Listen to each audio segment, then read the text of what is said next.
this week's episode. It's your girl Emily again, bringing you more music related topics, and I've got a special person for you, so stay tuned.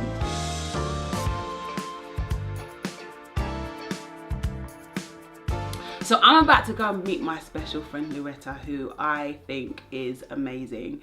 She's a radio presenter, she is a manager, she has started an organisation called IAMA. It's all about independent artists and making a way for yourselves and making money in the music industry.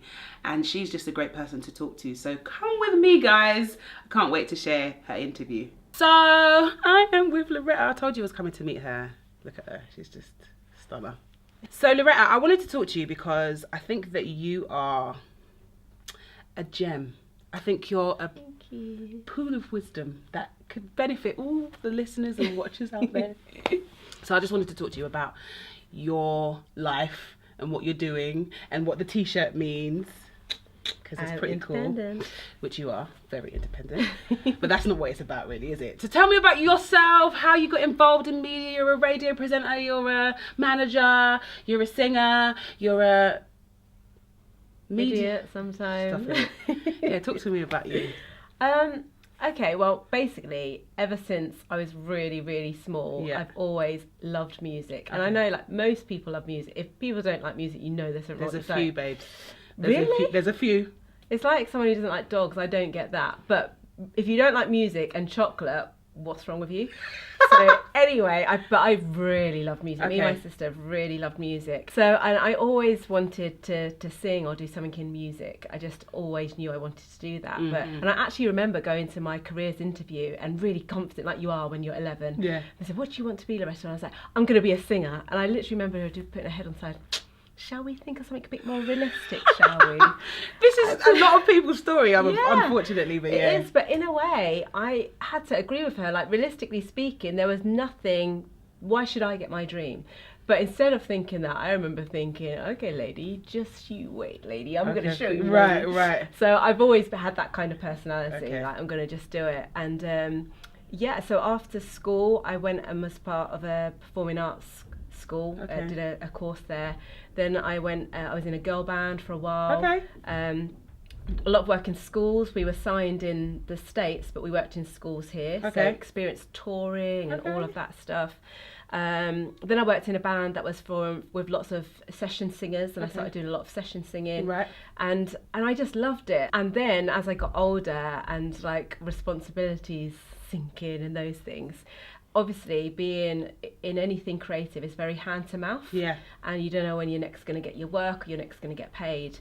So after one, and also as something I'm sure you've covered a lot, there's a lot of rejection and disappointment and carrots being dangled in front of you. Yeah. And after one particularly bad one with a band where we were almost signed for so long, finally signed and then bottom drawed, I was just like, I'm done with this.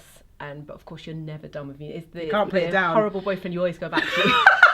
You can't put it down. No matter how hard you I have try. a love-hate. I've got a love for the music, but the industry, we're a bit, we have issues. Yeah, we have I beef. hear that. So I decided I was going to go back to university and get a real grown-up job.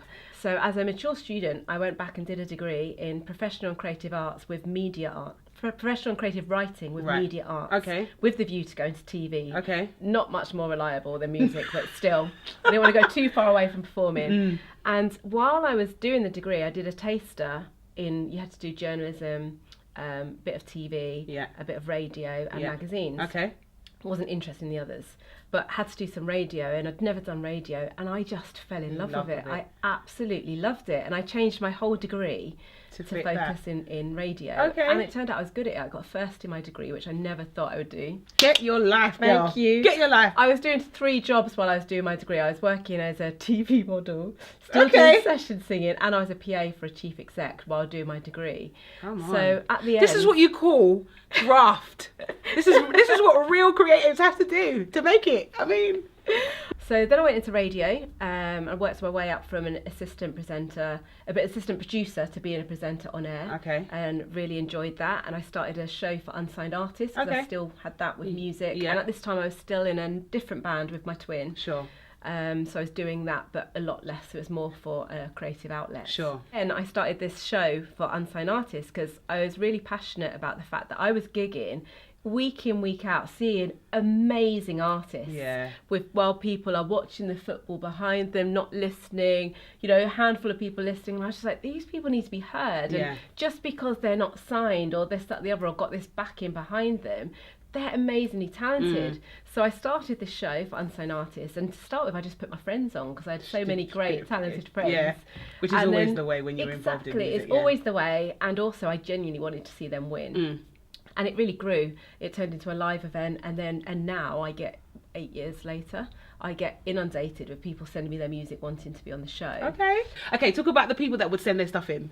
So I've got 2 sections on my radio show, and one is track of the week, and that's really designed because I wanted it to be accessible. I didn't want people to think it's completely out of their league. So that could even be a track that somebody's made in their bedroom, which to be honest these days can be amazing quality, but they don't necessarily have a product out or a following. And then the second section called Centre Stage is a bit more of a sort of live lounge feel where I'll invite them in, we'll do an interview and they'll do a live performance. And that's for artists who have got a little bit of a following, they've got an EP or a single to promote. So I get sent submissions for both. Usually people who've had for Centre Stage have featured in Track of the Week. Now, I get sent a lot of stuff. Be honest, Loretta. I want you to tell the honest truth. We're not going to name any names here. I never not been honest? No, it's true. You are the very most honest person. Maybe a bit too honest. No, it's good. It's good. I like honesty. And people, to be honest, if you've got someone's genuine opinion about something, you should use it to help you and not hinder you, unless they are malicious, which Loretta is not. I can vouch for that. You should actually listen, and I'm getting loads of tips because I'm at the very beginning of my journey, Loretta, so actually you're helping them, but you're actually helping me, so keep going. I think my central thing is I always want to encourage people, but you have to remember that you're not doing anyone any favours by giving them false hope. But there's always room for improvement, and I think when it comes to artists, particularly independent artists, which we'll talk a bit more about, but it's really important to define what your goals are and to not let somebody tell you what success is. To define success for you, because success for you might be, I just want to get this EP out, and just for me, I don't really care if it's only my gran and mum, I just need to get this out. And then somebody else might be, I'm going to be the next Beyonce. That's nothing less. Yeah, exactly. So I try and get artists to think about that. But when I'm sent sometimes CDs, sometimes links to music. A few tips just to send out there. Like, please, if you're going to go for artwork, then just keep it simple. Don't try and do some concept of a dove leaping out of a flame in your hand. This is stuff that you've been sent? Yes. Oh God. Or I'm scared. Topless on a mountain if you're a man, not a lady, but you know, like straight away I'm like, okay, what is this? You'd be better off keeping it plain with your name on if you don't have the budget for that sort of thing. So they say don't judge a book by its cover, but when I get poor artwork, I straight away am judging it because I'm thinking, well, you thought that was good enough to put in front of me. You thought not only. But what if they have no? Because a lot of the time people believe it's good because they haven't shared it with anyone else. So is it probably better to see, like, do a little look at my artwork? What do you think? Yes, definitely. Because I mean, I can make a tune and think it's amazing if I'm playing it for myself. But if people never play it out in public, you can't really know whether it's good or not. And obviously sending it to a radio station is probably jumping several steps. I would say have it in a circle of people that you know will be really honest with you. Who you know love you, so you can take it even if it's a little bit hard to hear. And play it to them first. But if you know that, you know what, my music's really good, but I haven't had a good photo shoot, I haven't got a designer, then don't try and do that. And I have ones without any artwork at all, with just a label sent. The other thing, the amount of people who send me a CD with the name of their track on it and their name and nothing else. I don't know how to contact them. There's no website, and they think I'm going to, with a pile, spend the time to Google them and try and find them. So make sure you put your contact information. They're really basic things, but so many don't. And also, I don't have time to listen to the whole album. Note to self. Listen to what Loretta said. Send your 3 best tracks. Yeah. Make sure that they're radio friendly, that you can imagine them being heard on a radio. If you're approaching a particular station or program, listen to what they play. If it's a heavy metal show, then don't send your best of panpipes, and vice versa. Probably not going to be played. Panpipes does Stormzy. Yeah. Don't send it to me. God. Actually, that'd be fun. I'd like to hear that. Cool. You got jokes. Okay. So this is tip 101. Yeah, tip 101. Artwork, make sure you've got a good bio. I don't need your life story, but I need to know what your genre is. I need to know a little bit about you. An interesting fact, if I'm going to play your music, you might have a great single and I'm going to definitely play it. But you know how people remember you and how I remember you if you also tell me a bit about your song and yourself, because suddenly I'm like, oh my gosh, this person wrote this song because they went through this experience. Yeah, sure. Suddenly, for me as a DJ, it gives me something interesting to say on air. Yeah. So of course I'm going to say it. You get more airtime. People go, oh, that's interesting. I want to know more about that. So think about that when you put your bio and your press release. Again, that doesn't have to be too fancy.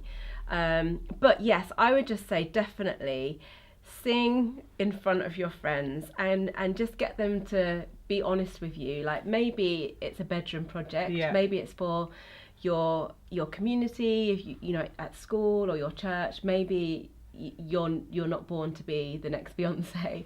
This is her trying to be really diplomatic without being rude, guys. Okay.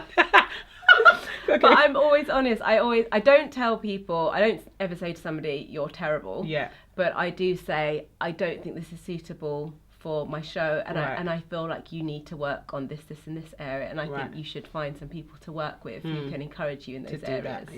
Yeah. So I always give some feedback, but at the same time we can all grow. So when I hear potential in that, and this isn't to say that I've only ever featured artists who've sent me the polished thing. I remember a really talented artist called Jennifer Kamikaze who sent me a recording from her phone of her playing her song, and she taught herself guitar. So I got her email and she said, oh, please listen to my track attached, and I've just taught myself guitar and I've just recorded it on my phone. I hope it's okay, but I'd just love to know your thoughts. And I'm like, press play. Oh my goodness, it was good. Absolutely beautiful. Such a quirky voice, brilliant songwriting. Her playing was simple, but it worked with the song. And I straight away was like, can you let me know when you have your EP out? And she did, and she came back. She's been on the show, she's been at my live event, and she's going to be at IAMA Live next week. There you go. Guys, thank you so much for watching. I hope the information was insightful or helpful in some way. I'm going to leave Loretta's information in the description box below so that you can actually follow her there and find out more about her. Also, hit that subscribe button to stay up to date with all our videos. We post every single week, bringing you music related information that you can't find anywhere else. Also follow us on our social media accounts. We're on Instagram, we're on Snapchat, we're on Facebook, we're on Twitter, we're on Google+. Wherever you are, we're there too. So make sure you follow us on those accounts. And all that remains for me to say, guys, is stay creative. See you next week. Bye.